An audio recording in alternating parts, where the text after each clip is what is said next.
Welcome back, class. Here we are in lecture 5, week 3 of Chem220b. We've made a lot of quick progress over the last couple weeks, developing this theory of linear response and actually getting to a place where now we can understand its implications in pretty sophisticated contexts. Last lecture, in fact, we derived a really non-trivial physical result that codified in Debye-Huckel theory, namely how does a system of electrolytes, a system of ions in solution, arrange themselves relative to each other. That was done in the context of our response theory by imagining placing an ion into a fluid and then asking for the response of that fluid given that added potential. One of the things that we've uncovered in this discussion in applying response theory to the density field, to the structure of a fluid, is the importance of the so-called radial distribution function.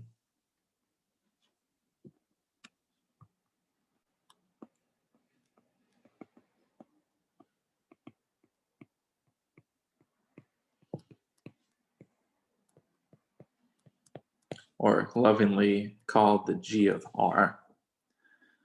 So this is an object which encodes the structure of a fluid.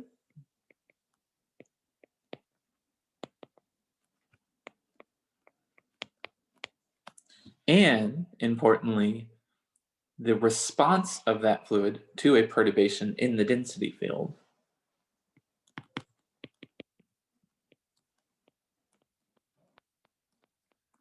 Specifically, we have defined a response function, chi of r and r prime, as being the correlation function for density fluctuations at points in space, r and r prime, and illustrated that in a isotropic fluid with some bulk density rho bar, that this correlation function has a diagonal or self piece and a piece determined by the G of R.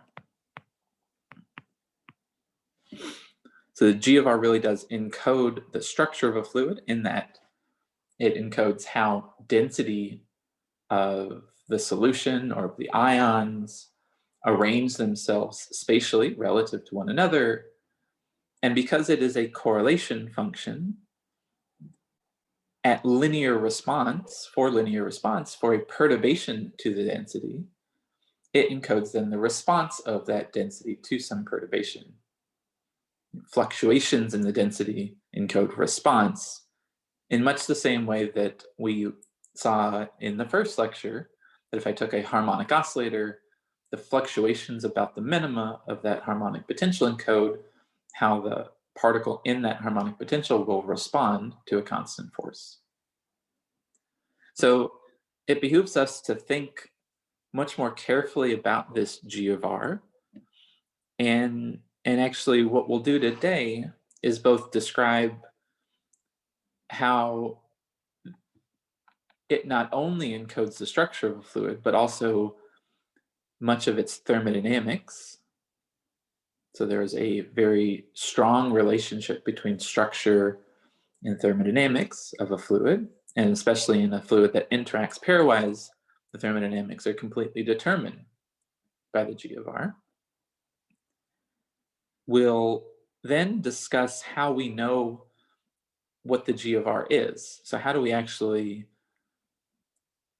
know what the functional dependence on R the G of R has, the radial distribution function has? And it turns out that this quantity is directly measurable. It's measurable from a scattering experiment. And so we'll go through that calculation to actually see how, using X-rays as an example, we can actually empirically determine this function. Okay, so let's go ahead and start. That's where we're going for this lecture. Let's remind ourselves exactly, or a little more precisely, how the G of R is defined.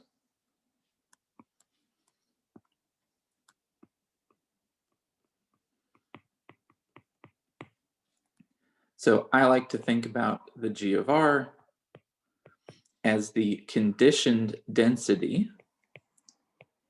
So if I multiply the bulk, the G of R by the bulk density, the radial distribution function by the bulk density, that is then equal to what the density is at some point in space R, given I tag a particle and put it at the origin. Absent that conditioning, absent the breaking of translational symmetry by placing a particle at a special place in space, in this case just the origin, the density would be just the bulk density. If I don't insist on there being a particle somewhere in space, then particles are equally likely to be anywhere. And so averaging a density operator will just give back the bulk density.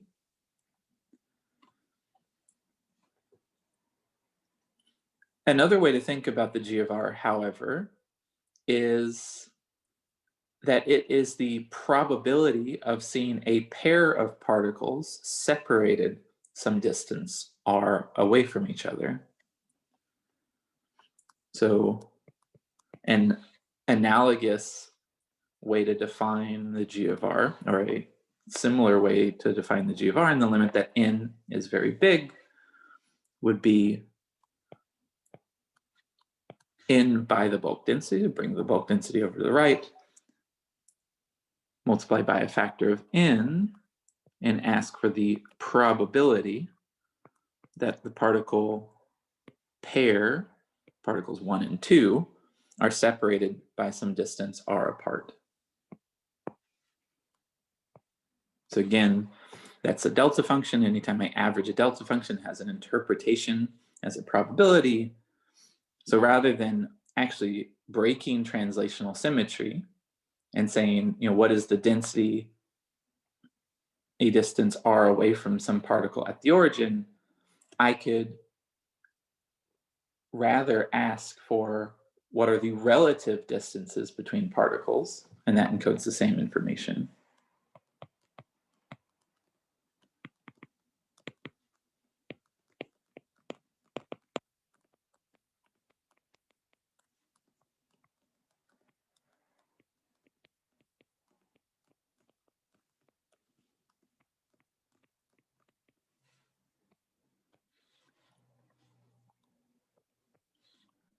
I could rewrite that conditional probability, acknowledging that if all the particles are statistically the same, so 1 and 2 aren't special,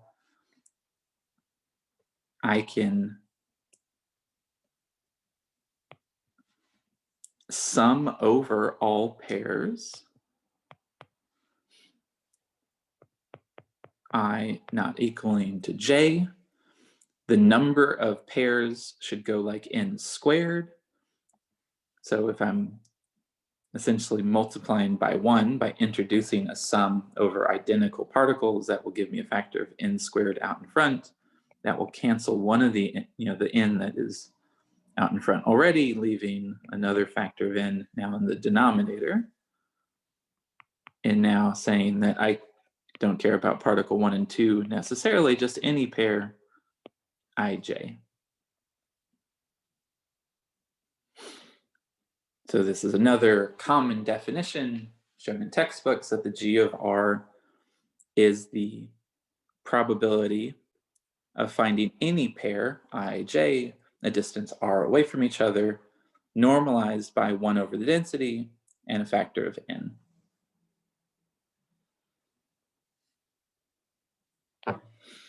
Okay, so those are all different conditional statements, either conditioning a pair to be a certain distance away, or conditioning a particle to be at the origin and asking for the implications of that conditioning on the density away from it.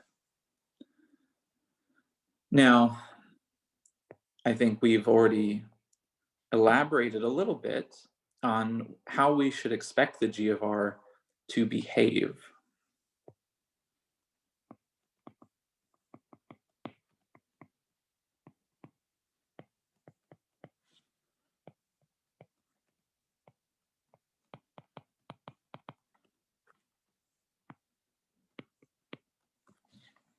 So for a realistic system, the probability of finding a pair of particles at a distance 0 away from each other, so right on top of each other,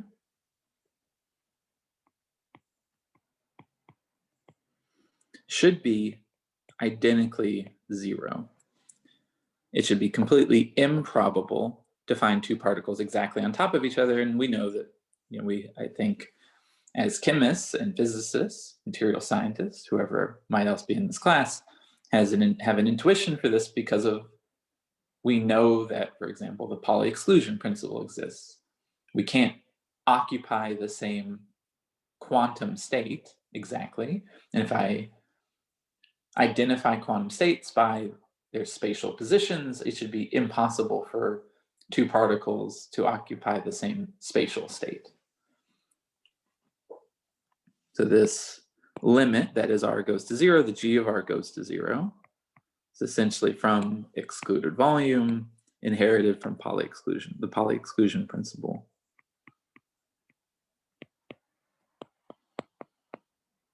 Of course, we can model that effect by just saying that particles feel an infinite repulsion as they become closer and closer together. A less trivial limit is how we should expect the g of r to behave at really large separation distances. So at large separation distances, we're asking, by asking for the conditioned density, given I place a particle at the origin, what is the density an infinite distance away? Well, for systems that are disordered, like liquids and gases, there are finite range of correlations. I don't know what the system should look like in an Avogadro number of particles away from a particle that I pin at origin. The system should be able to reorganize independent of that conditioning, macroscopically far away from it. And as a consequence, the conditioning in the density shouldn't matter, and thus I should be averaging just the density in the absence of that conditioning up here, which should just then return the bulk density. If I have the density on both sides of that equation, the bulk density on both sides of that equation,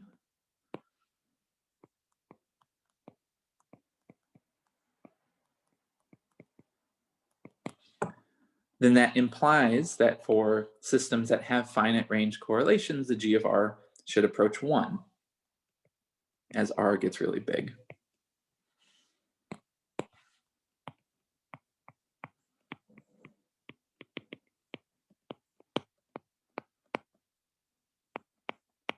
Now, this is not the case for crystals. Perfect crystals exhibit long-range order. And if I know where I place an individual unit cell, imagine I place a whole unit cell centered at the origin, the fact that that unit cell repeats ad infinitum, infinitely far away into space in a perfect crystal, tells me that the density stays correlated, even infinitely far away. So the g of r will remain finite, will deviate from 1 in a crystal,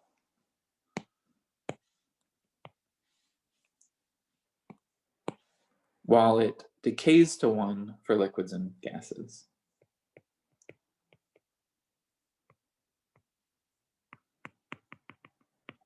Now this too is a little bit misleading because, of course, real crystals have defects. If I have a perfect single crystal, the g of r will stay correlated over that whole single crystal. However, if I have domains, you can imagine that slight rotations of those domains, grain boundaries will start, and things like grain boundaries will start introducing disorder. If I get to distances past the typical grain size, the g of r might decorrelate and might approach something like 1. But for a perfect crystal, a single crystal, it should continue to oscillate.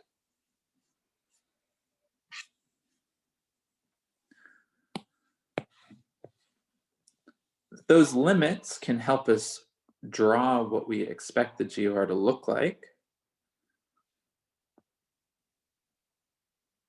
than for typical states of matter.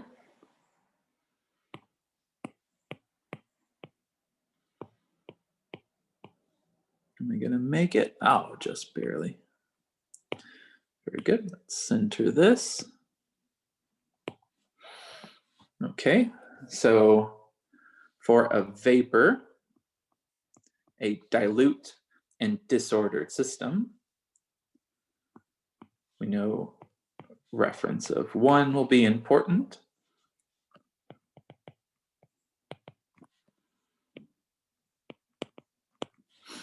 So for both liquids and vapors, we should expect the G of R to plateau to 1.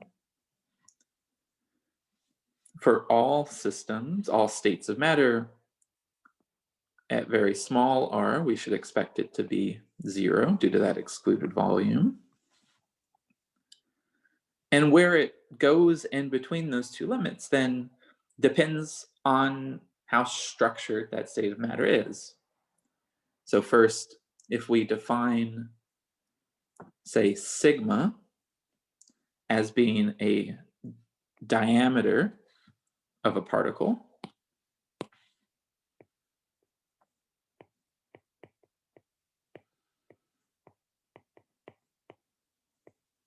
how much volume that dictates how much volume it excludes.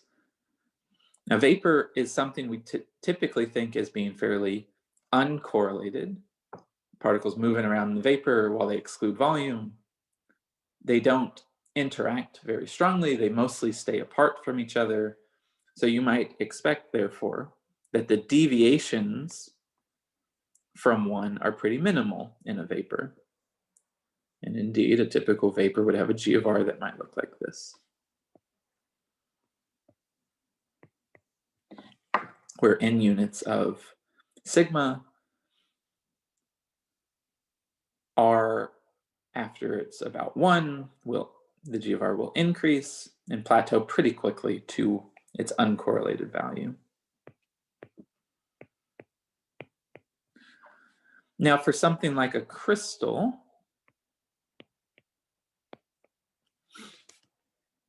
if I was to think about putting a particle in a crystalline lattice, there's a very regular arrangement of particles around it.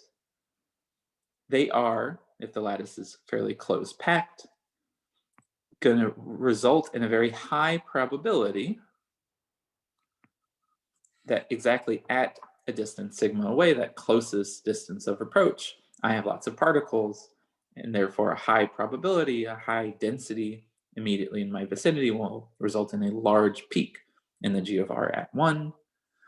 For a typical, say, FCC lattice, there will be additional peaks with nearest neighbors and the like.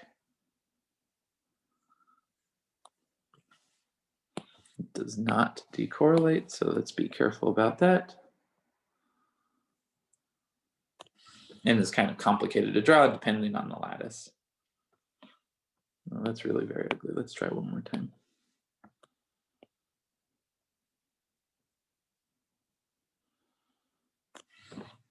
All right, a little bit better. Now, a liquid is somewhere in between a vapor and a crystal. If I put a particle at the origin, I will have some first solvation shell around it, resulting in a high probability of finding particles in that immediate vicinity. There will be layering like that of a crystal, but that finite range of correlations mean that the amplitude of those layers, of those oscillations, will decrease. And for most fluids, say a liquid near its triple point, the densest, essentially the densest state you would find it at, you see about 3 noticeable oscillations before you lose density correlations. Okay. So those are the direct structural informations, how particles distribute themselves relative to each other as related by the G of R, the radial distribution function. One last note, I guess, in a crystal is important to note that I don't have isotropic symmetry. So actually, the direction over which I point that vector that separates two particles also matters. I've integrated over all of those directions to then plot the G of R for a crystal, which adds to its more complicated structure in the subpeaks that aren't just spaced by unit factors of sigma.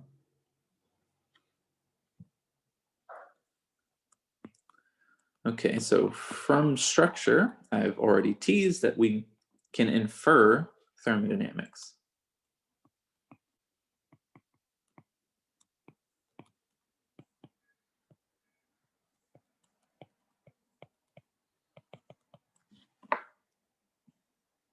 Okay, so let's imagine that a reasonable representation of how particles interact are through pairwise forces.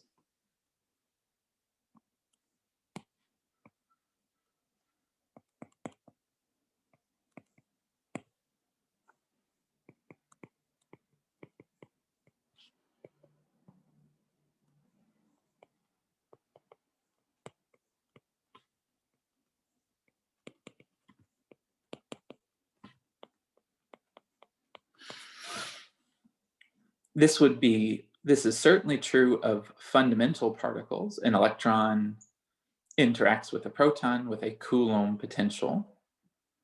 However, if I was to ask for how does an argon atom, which is a combination of a nucleus and lots of electrons, how does it interact with a handful of other argon atoms? It's not necessarily true that those are pairwise in their nature. One could imagine that the fluctuation of an electron cloud on one argon atom correlates with two argon atoms at the same time. So a many-body polarization could account, a three-body interaction could be important, but it turns out for most systems, especially in dense solutions, three and higher body interactions are pretty negligible. So to a good approximation, the potential for a arrangement of particles, say argon atoms or methane molecules, is essentially pairwise decomposable, meaning that it can be written as a sum over all pairs. So I not equaling J, some potential that depends on where I is relative to J. So some little u, some two-body potential.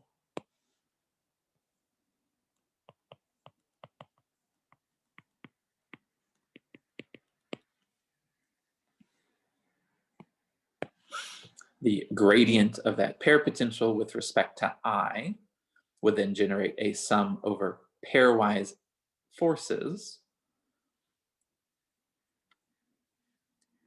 So if particles interact through such a potential, I can write out the partition function associated with that set of particles.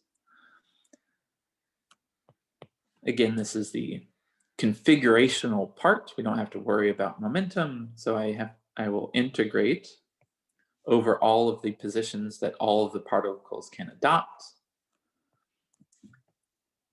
And in a canonical ensemble, so fixing the temperature, the volume, and the number of particles, the weight associated with each configuration is just given by that potential.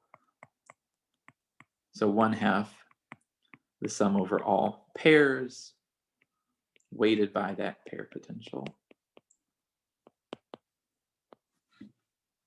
If all the particles are the same, that pair potential is common between them, I could actually think of the partition function as being a functional of that pair potential.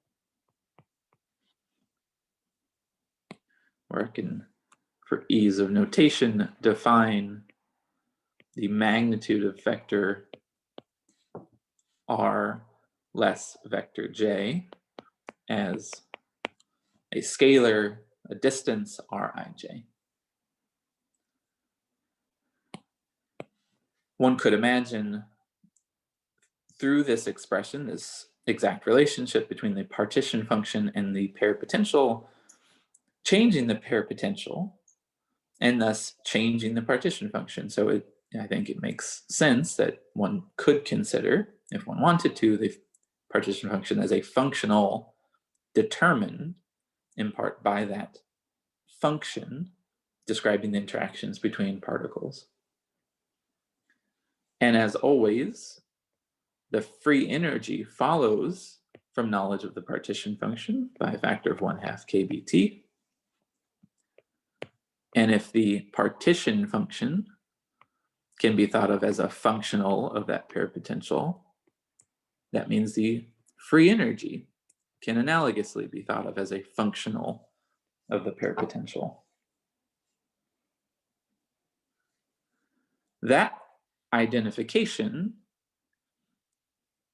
is useful because if we actually thought about taking functional derivatives of the partition of the free energy with respect to that pair potential, so imagine asking the question, how does the free energy of a system change as I change the interaction potential through which particles interact?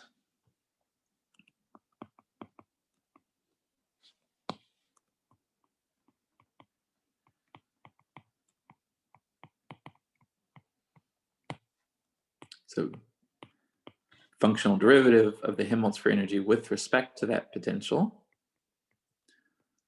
is equal to, through the partition function definition, I have a factor of minus kBt. Chain rule from the log of the partition function brings down a factor of the partition function. And then I have to take the derivative of the partition function with respect to the pair potential, functional derivative. Linear operation of derivatives allow it to pass through the integral. And then I have to take the derivative of the exponential of the pair potential. That is underneath a sum and with a prefactor of minus beta to the 1/2. So minus beta times 1/2 comes out in front. I have a sum over pairs I and j. And then the functional derivative of u rij with respect to u at r gives me a delta function of r less rij times that weight from the potential. Let's clean this up a little bit so I can write that out more explicitly.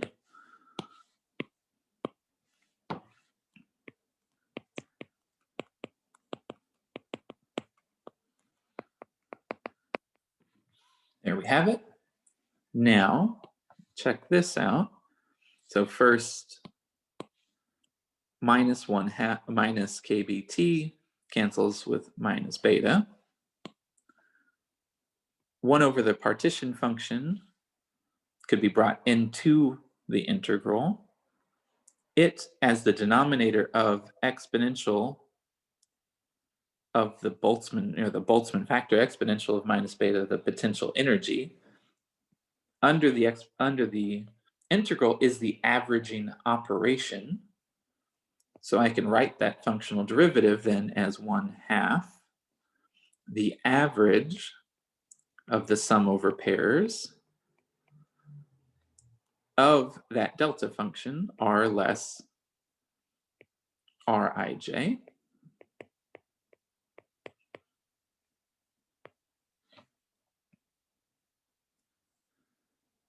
which is, if we remember how we defined the g of r, up to a factor of rho and n is exactly the g of r.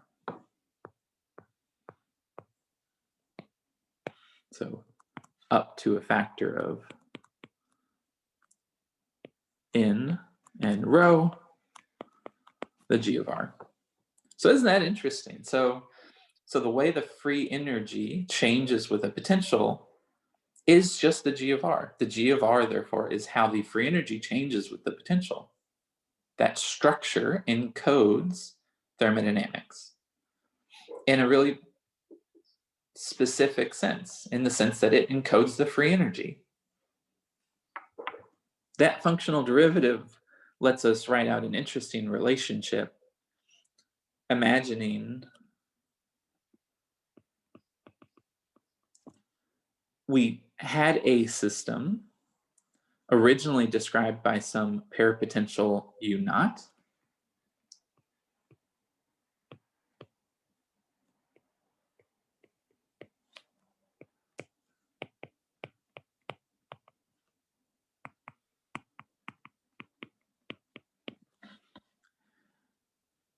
And adding to that reference potential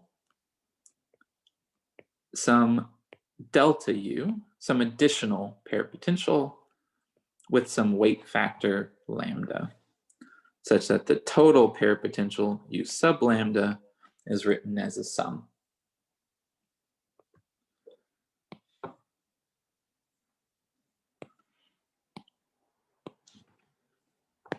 So when lambda is 1, if we define delta U as some U of R less that reference potential, that means that when lambda is 1, I have the system interacting with a parapotential U of R. When lambda is 0, they interact with a reference potential U naught. If I wanted to know how the free energy changes with a system interacting through U sub R relative to what it is interacting with a potential U naught, that change in a free energy is going to be given through this differential relationship to an integral over a change in the potential. The way I change the potential is through manipulating lambda. So I can integrate lambda from 0 to 1. Functional derivatives or functional expansions mean I have to integrate over all space, how A changes with the potential evaluated at lambda times the change in the potential. We've just noted that the change in the potential, and the change in the free energy with the changing potential was the G of R up to factors of rho and n.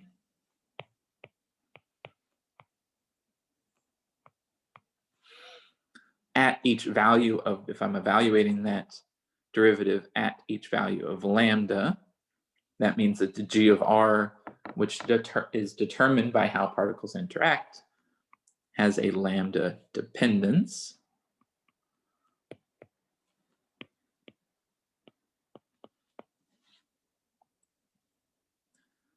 So I have here a direct relationship for a change in a free energy given exactly by a change in how the structure evolves by changing the parapotential. So this is an example of something in quantum chemistry you'd call an adiabatic connection formula. It tells you how the free energy of the system changes as I tune the potential. If I take the specific case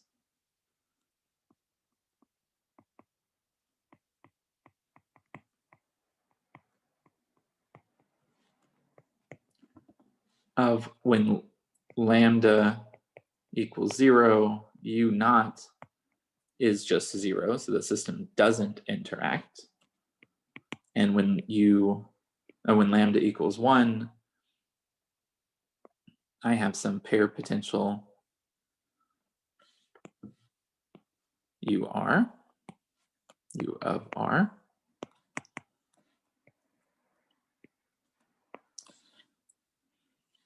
then I would find that the free energy with a potential, with interactions, is equal to, when particles don't interact, there is still a free energy associated with that system, but it's not due to the configurational degrees of freedom other than the trivial, where can I put particles in space? So a system that can explore space freely, a particle system that can explore space freely, is just an ideal gas. We know how to compute the free energy of an ideal gas from exactly computing its partition function. So this equation then tells us exactly what the free energy of a fluid interacting with pairwise forces is relative to the ideal gas. And it is given just by an integral over the g of r weighted by that pair potential.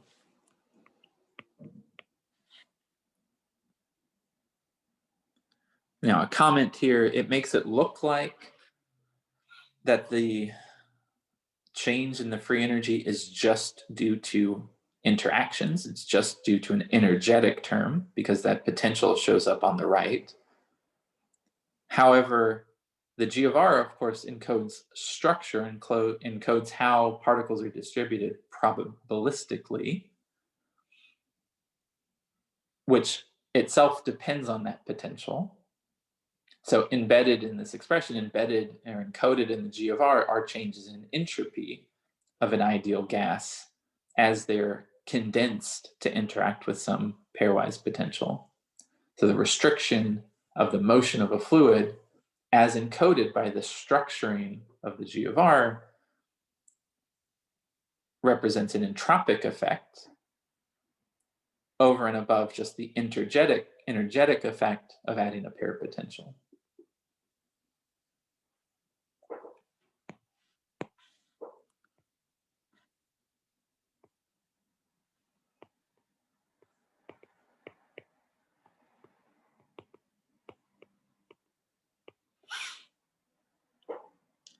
If I have this relationship between the free energy and the g of r, I know from thermodynamics that all sorts of other properties follow suit.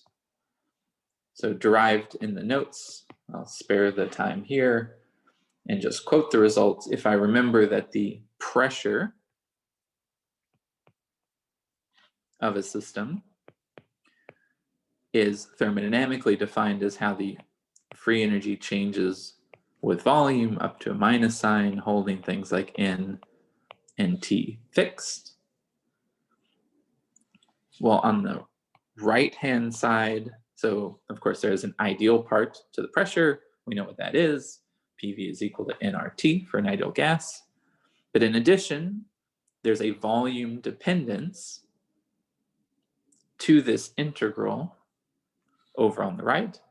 That integral over space is restricted to be over some volume. If you factor that out, one can arrive at an equation for the pressure, which has the ideal part, which the cool kids write as rho kBT, not needing to introduce some silly ideal gas constant, R. That's the bulk density, and a second order term that goes like rho squared, turns out to be divided by 6, an integral over space, R vector. One should be careful to denote that. In this case, because the pressure depends on the forces that the particles feel as determined by the gradient of the potential. So the notes show a trick for actually deriving this expression by factoring out the volume into the integral here. Okay, so that should convince you that structure really does encode thermodynamics. This is exactly true for a system that interacts pairwise. A reasonable question to think about is what happens if that is not a good approximation. There are some systems for which many-body interactions really are important. So what would change? What information, in addition to the radial distribution function, might we need to know? Concretely, if you imagine a system that interacts through both two-body and three-body interactions, I think it should make some intuitive sense that not only do we need to know how pairs of particles are distributed, as encoded in the G of R, but how triplets of particles are distributed, which would be some three-body correlation function, sometimes denoted when it's considered G3, very seldomly used because for most systems that we care about, even complex liquids like water, two-body interactions are really a pretty good approximation. Okay. All right, so those are some formal properties of the G of R. Radial distribution function should convince you that that is a really important quantity to know or to predict. Indeed, our Debye-Huckel theory, which allowed us to compute the G of R for a solution of ions, then that tells you that we know what the free energy of a solution of ions is under the dilute solution conditions where the approximations we made were valid. Next lecture, we will work out a theory for a dense solution of solvent that's given us access to exact equations of state for liquids as encoded by our ability to translate a G of R into a free energy and use thermodynamics to relate free energies to other thermodynamic variables like pressures or chemical potentials. Okay, but that's for next lecture. For the remainder of this lecture, I'd like to talk about how we know just empirically what the radial distribution function is. And that is largely due to scattering experiments.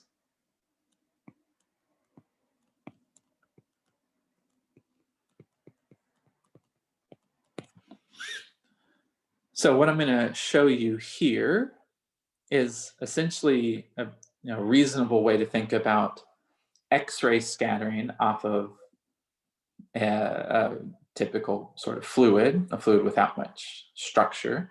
So point particles not bonded together, where there are single components that are the strong scatterers. All this should be made clear momentarily. You might ask, why would we think about scattering in the form of X-rays? And that's intuitively clear by thinking about the scales that we're interested in. So we know from Bragg's law that if we want information from a scattering experiment on some specific length scale, we need the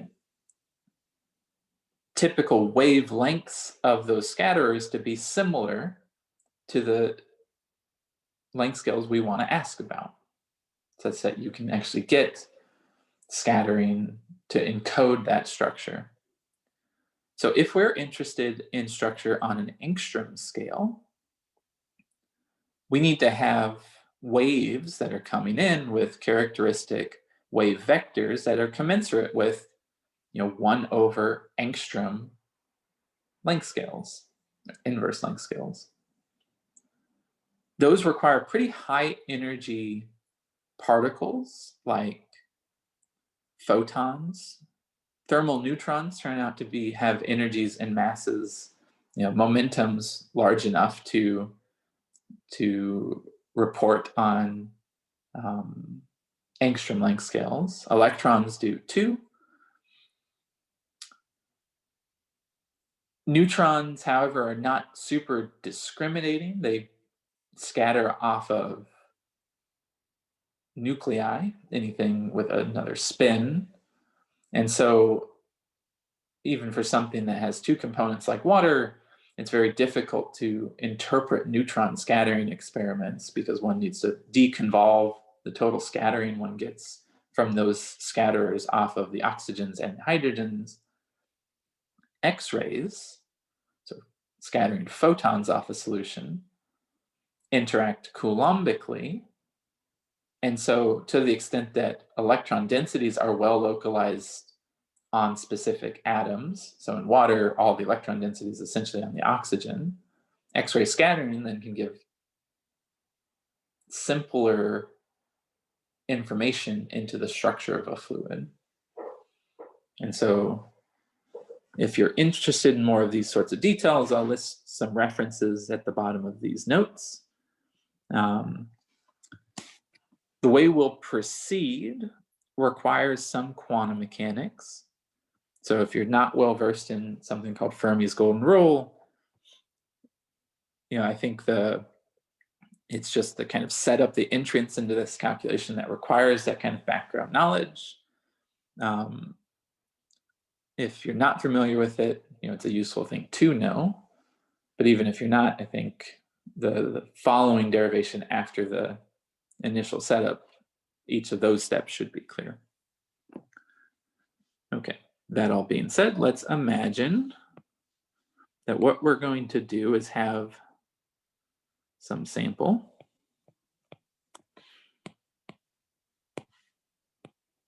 That is some fluid, say. And the experiment that I'm going to do is to come in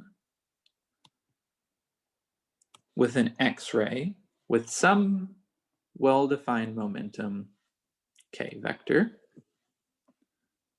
scattering, think billiard balls, means that that incoming vector, when it hits some part of that sample, will be deflected. Now to some new wave vector K prime. Again, wave vectors are like momenta, so if you think of a billiard ball coming in with some momenta, if it hits something else, it will reflect off, in general, have some other momenta. If it's an elastic scattering event, which is what we'll essentially consider here, the total energy is conserved, but the momentum, the overall momentum, will need to be conserved too. And because it must be conserved, we know that the momentum imparted onto the sample must be the difference in the momentum between the incoming and outgoing wave. Let's denote that difference Q.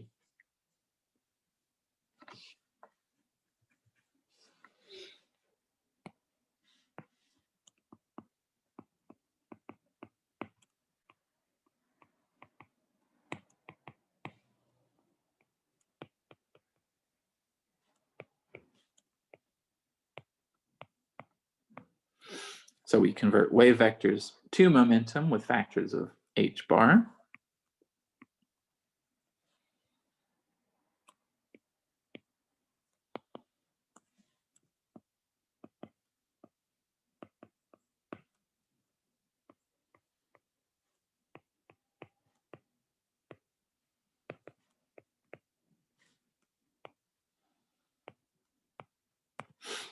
And we imagine putting our detector over here on the right and noticing where that X-ray hits spatially.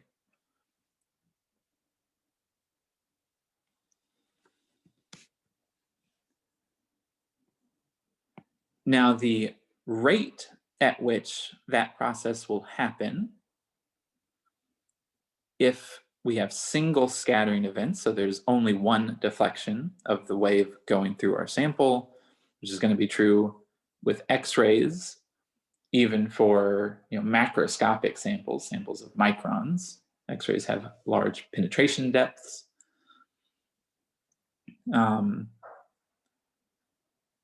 If X-rays also move much, much faster than nuclei, so we can imagine that the scattering is not really dynamic. There's not an important effect from the back action of the perturbed electron cloud upon being hit by a X-ray back on the X-ray. Further, the amplitude or the intensity by which we imagine hitting the sample, if we imagine it too is small, then the rate at which this process will happen should be, to a good approximation, given just by Fermi's golden rule. So Fermi's golden rule, up to constants, says that the rate of this transition, k goes to k prime, should be proportional to a matrix element squared. And let's call that matrix element mk, comma k prime, quantity squared. That matrix element is the expectation value of the potential that the wave interacts with the sample with.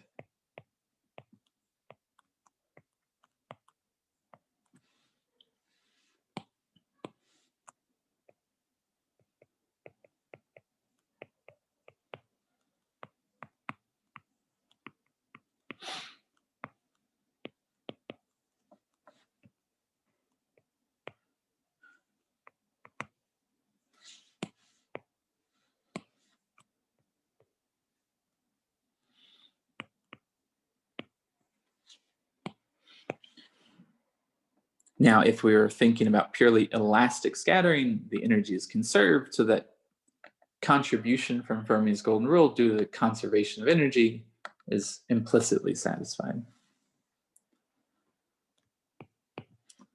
So that Bra and Ket associated with the incoming and outcoming state of the wave, if they really are plane waves, we know what those states look like.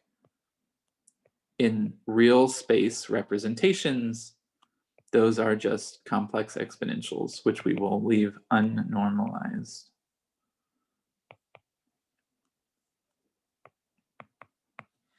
And allows us to write the potential in real space.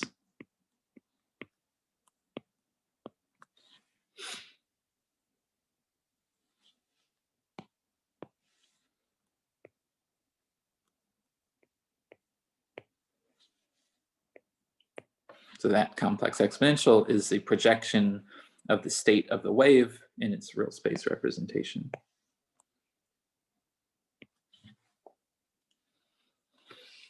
Okay, so now essentially if we want to understand the rate of this transition, how many signals we're going to get at specific k primes in our experiment, we need to have a model for what the potential is.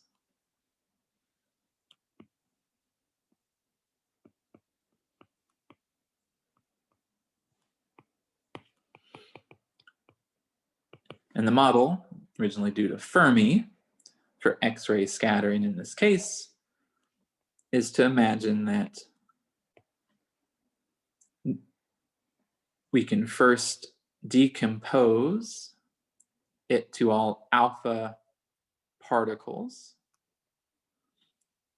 So the individual, if we have single scattering events, an individual wave coming in can interact with any of n particles and does so only once. So the total interaction can be written down as a sum. That depends on the location of the wave, as well as the location of the particle, the alpha particle.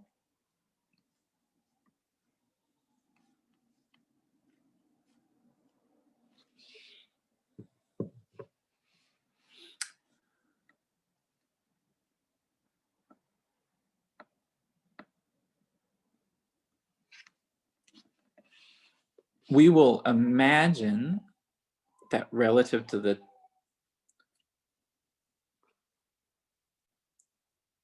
wave, that the particle is essentially point-like, that interaction will be concentrated around where the particle is in space. So these are very sharp functions.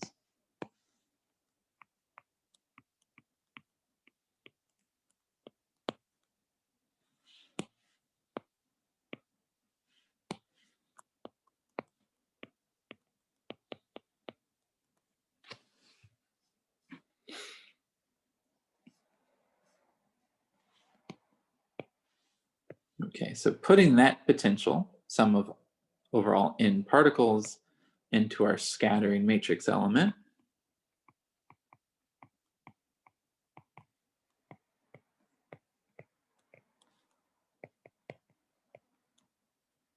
can bring the sum outside. We have this potential for each alpha particle.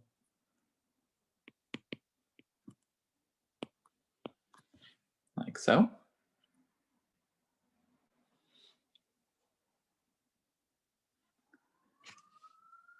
And now let's do a change of variables. Let's define R alpha, capital, as r less little alpha.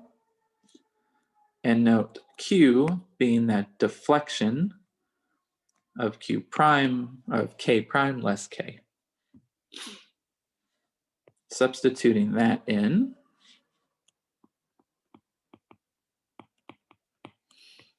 we have the K prime element written as a sum over all alpha particles, an integral over capital R alpha, e to the IQ R alpha, U alpha of R alpha, and e to the IQ little r alpha. Now that is convenient. Integral over R alpha, e to the Q R alpha, U alpha R alpha, capital R alpha. It's just the Fourier transform of that potential. This quantity can be pulled outside of the integral, being independent of R alpha.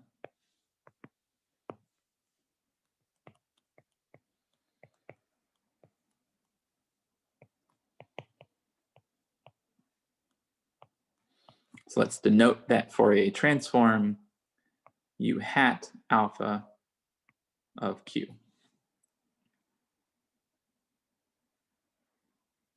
So now we have a plane wave at the momentum change of our incoming and outgoing waves, little q, at the position of the part of the alpha particle and weighted by the Fourier transform of the interaction potential between particle alpha and that wave, evaluated at the deflection momentum.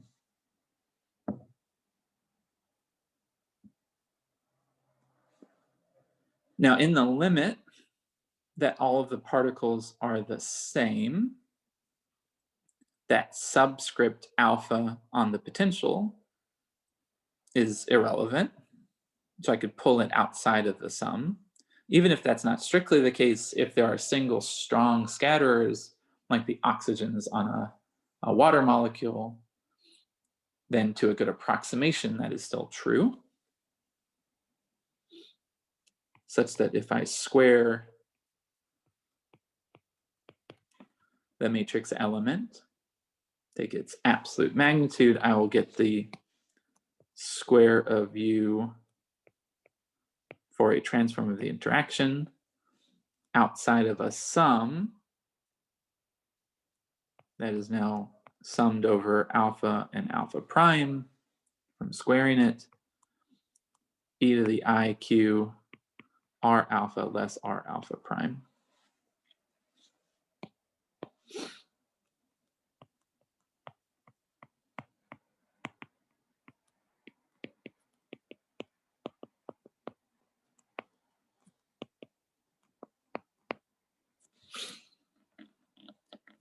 This can be relaxed further. You can essentially introduce self and dissimilar components of the scattering potential. When one does that, one can then decompose this matrix element into a so-called coherent scattering and an incoherent scattering. the incoherent scattering comes from the self term only, in which case what one typically uses incoherent scattering from is to observe the self-incoherent scattering function, which encodes the dynamics of an individual particle. So this is actually how one typically does diffusion. It measures diffusion molecularly with neutrons, where the U's really aren't the same or aren't dominated by single components.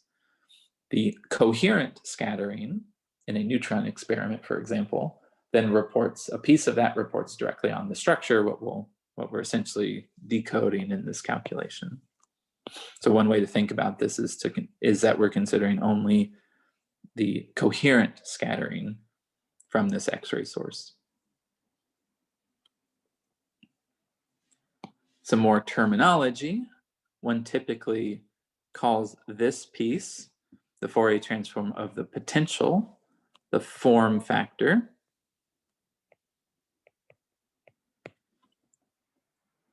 It includes all of those details of the potential. Often for something like X-rays or even neutrons is essentially a number times a delta function.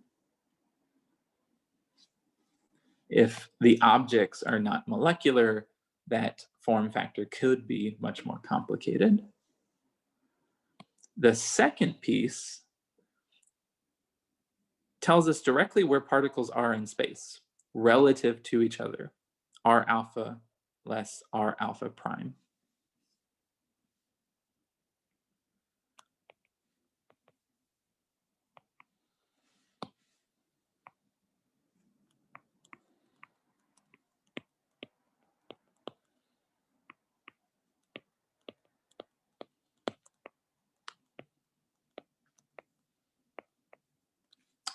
One typically calls that function thermally averaged, the so-called structure function.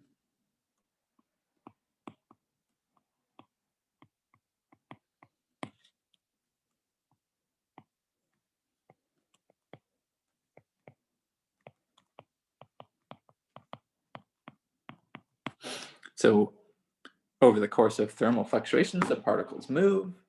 Therefore, if I do a finite time experiment, time being long relative to the motion of the particles, I will be averaging over those fluctuations.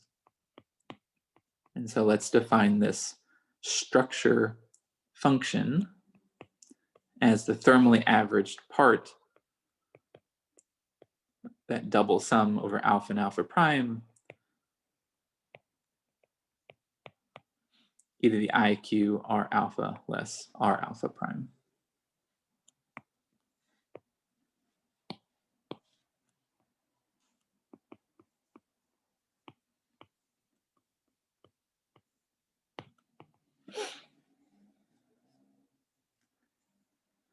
Now, this quantity has a double sum. So if there are n particles, each sum has n terms. The double sum, therefore, has n squared terms. However, only those cases where R is not so far away from R alpha is not so different from R alpha prime relative to the size of Q, will those terms be finite? Otherwise, if that distance between the particles is large, or Q is large, that complex exponential will oscillate rapidly. So typically, for a liquid, I of Q is something that grows extensively. And so it behooves us then to define an intensive function, S of Q, which normalizes I of Q by a factor of 1 over n.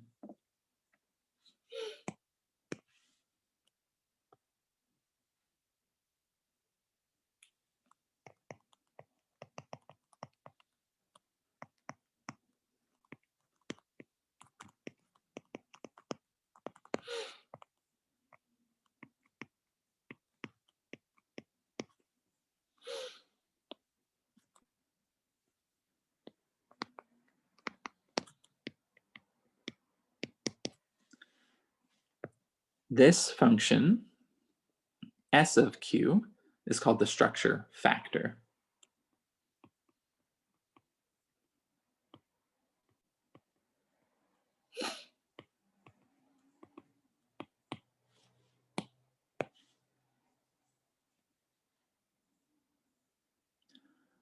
So, this is a useful normalization. N being is a useful normalization when I can count the number of particles. They are indistinguishable such that I can pull that N out in a sensible way. Sometimes when one is dealing with more quantum systems and doing X-ray scattering off of it, you would normalize it by the volume rather than the number of particles. Further, in general, that structure factor as the structure function depends on the direction. These are all vectors, as better clarified and notated in the notes.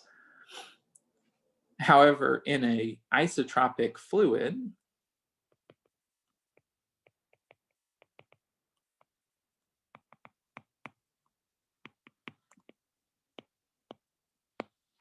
the direction in real space doesn't matter, which implies that the direction in Fourier space doesn't matter.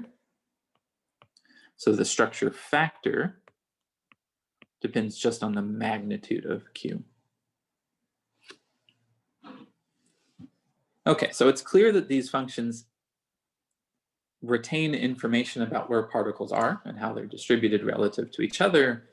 To see this exactly,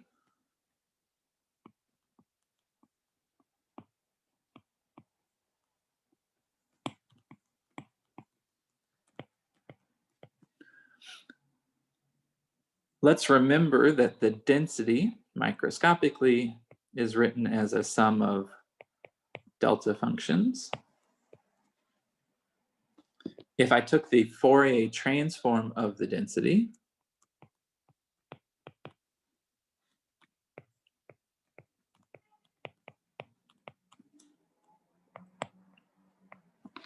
with respect to some Fourier variable Q, that is, once I introduce the delta function definition of the density, a sum over all particles, a complex exponential for each of those particles at position R alpha.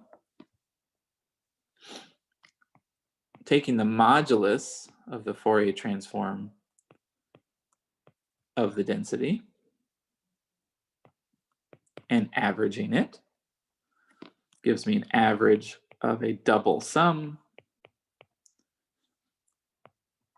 complex exponential of IQ R alpha less R alpha prime,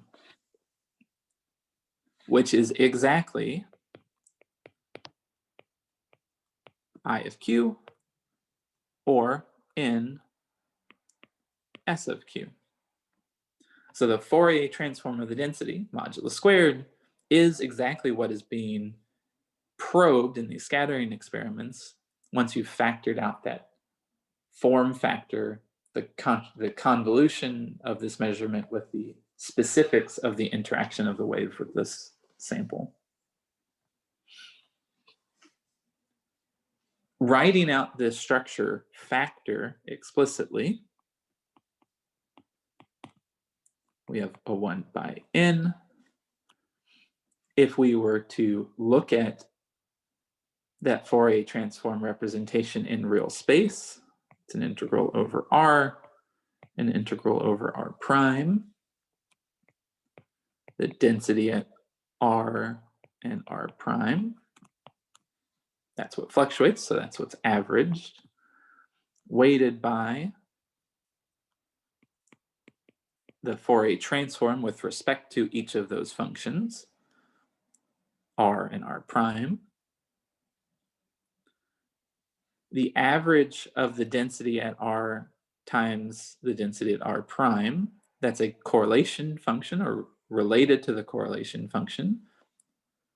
It's related thus to our chi function up to the bulk density terms that result from the fluctuations in the density. So reminding ourselves of that relationship, we find that the correlation function between densities, not their fluctuations, again has a diagonal piece times the bulk density plus a bulk density squared times the G of R. This is not less the constant 1 because these are not the fluctuations in the density.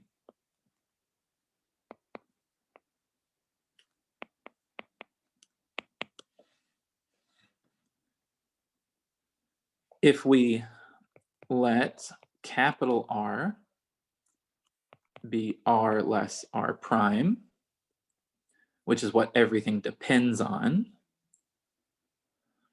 So the delta function is R less R prime, the G of R is R less R prime, all encoded due to the translational symmetry. That correlation should only depend on the distance between two particles. Substituting that in, we find that one of those integrals is simple to do.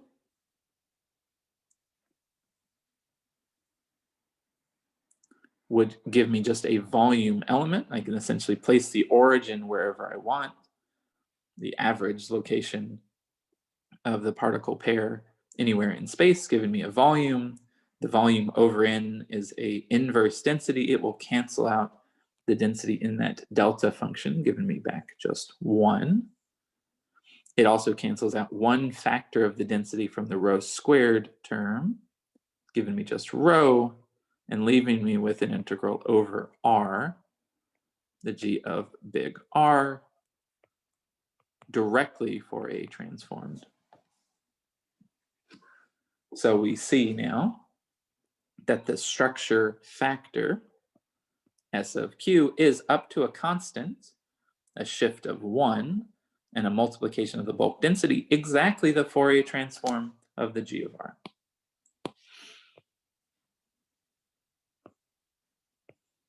And thus, through a scattering experiment, the G of R is directly measurable.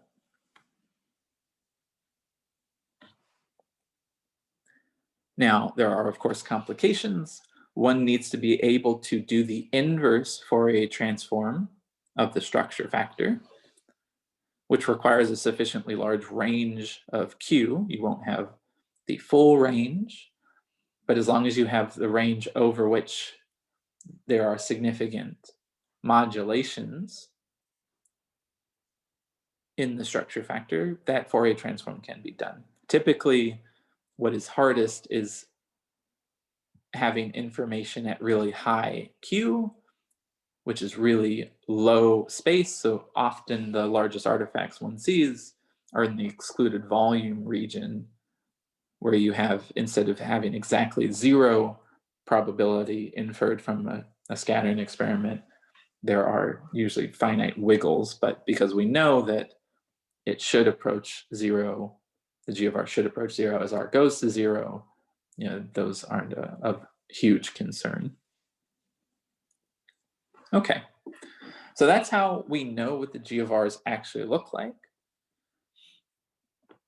You, of course, can't just go off and do a scattering experiment super easily, but I'd still like you to get some intuition for what the G of R looks like. And so in your homework that I'll post shortly on Tuesday, I will ask you to actually evaluate the G of R from a simulation by measuring it directly in real space. To do that, you need a means of generating an ensemble of configurations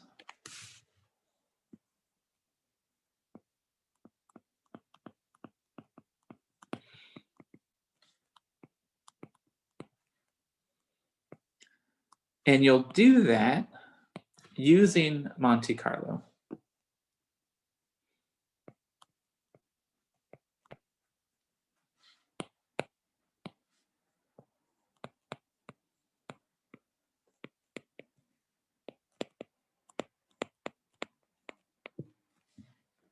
So specifically, I will provide the majority of a code to set up a system in periodic boundary conditions. So a reasonable representation of a bulk system where there are no interfaces.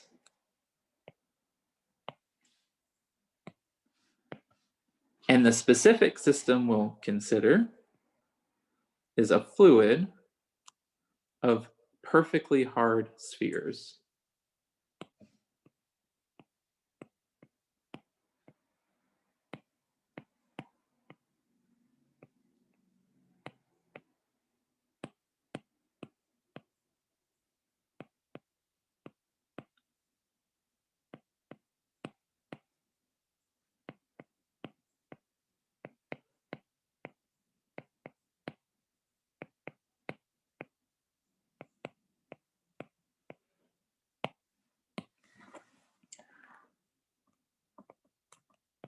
So for a hard sphere fluid, if the centers of those spheres are separated by a distance r, u of r subscript hs for hard sphere is equal to infinity if r is less than some diameter, sigma, twice the radius, that's the distance of closest approach between two particles, and 0 else.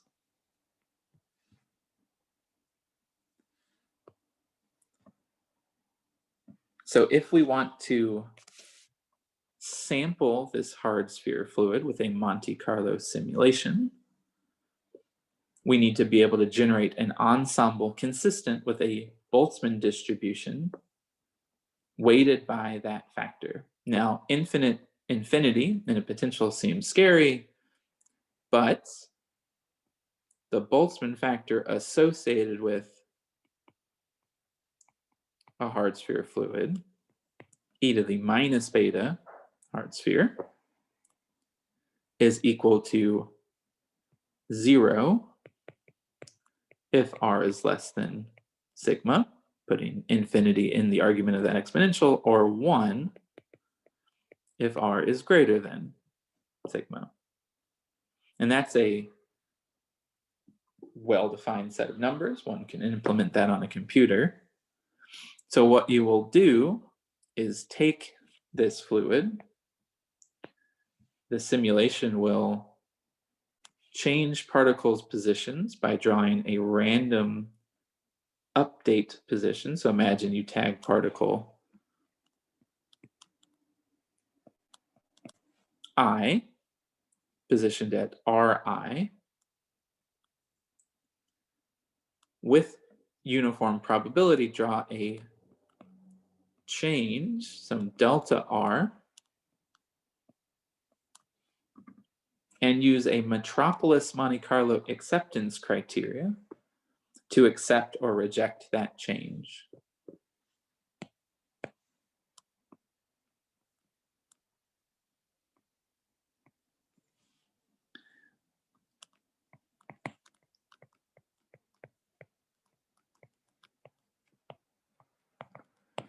So for those of you unfamiliar with Monte Carlo, so people who didn't take 220A, Yoon will go over the basics of the acceptance criteria and how this would be actually implemented for such a calculation in her next discussion section in about a week.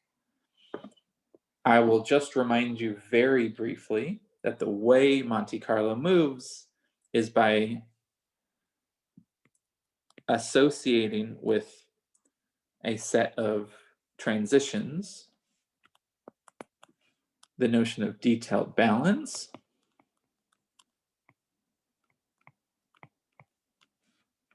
so if I have a configuration X, I know the probability associated with that configuration given by the Boltzmann distribution. Transitions with probability gamma between X and X prime to satisfy detail balance must be equal to the probability of seeing x prime times the transition probability to go in reverse.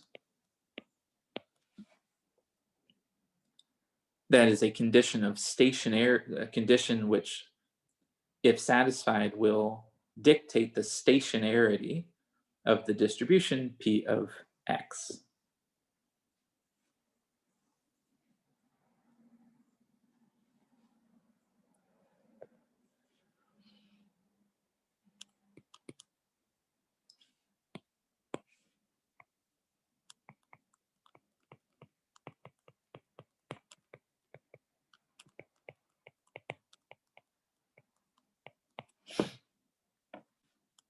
Typically, in Monte Carlo, one factors that transition probability into a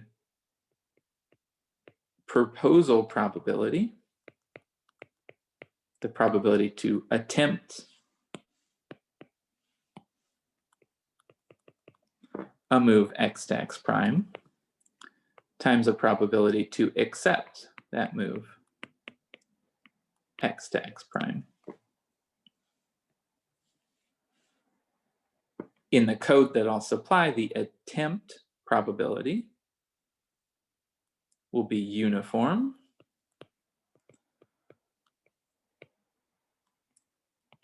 We will uniformly select a particle at random.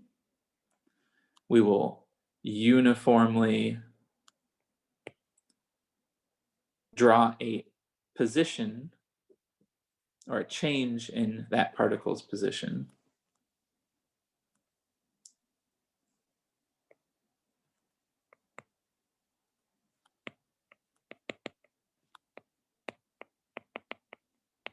If that is a uniform distribution, true for all x and all x prime, those attempt frequencies will cancel on the left and right of that detail balance relationship, leading to a metropolis acceptance criteria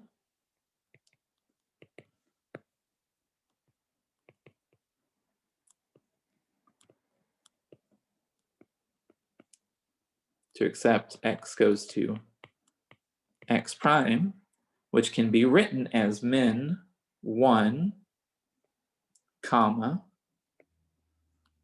beta delta u, where delta u is u of x prime less u of x.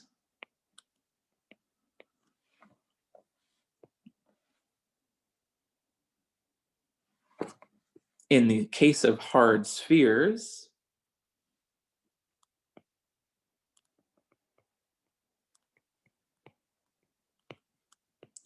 this will boil down to accepting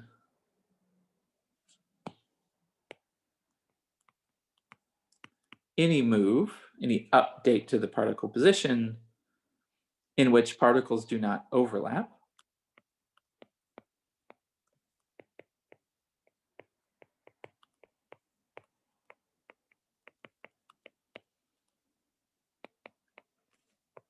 And rejecting any move in which the particles do overlap.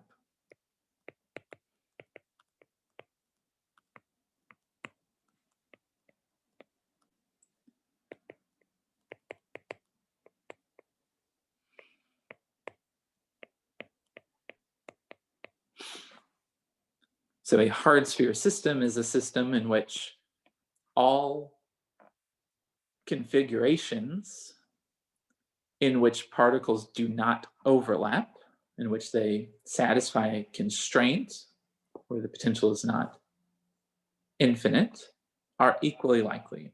So a means of sampling a thermal distribution from which you can compute the G of R just requires one to generate configurations, random configurations of particle positions at some fixed number of particles in volume, which are not overlapping. And a update rule and a code that I will give you is a sufficient way of doing that. One could imagine or ask if there are more efficient ways of doing that, of generating an ensemble of such configurations, and that's worth some thought. And something that I'd be happy to discuss in the small groups. All right, that's all for me. If Monte Carlo is completely foreign to you, please do bring it up in the small group sessions. I'm working under the assumption that people are familiar with this as they would be from the content of 220A.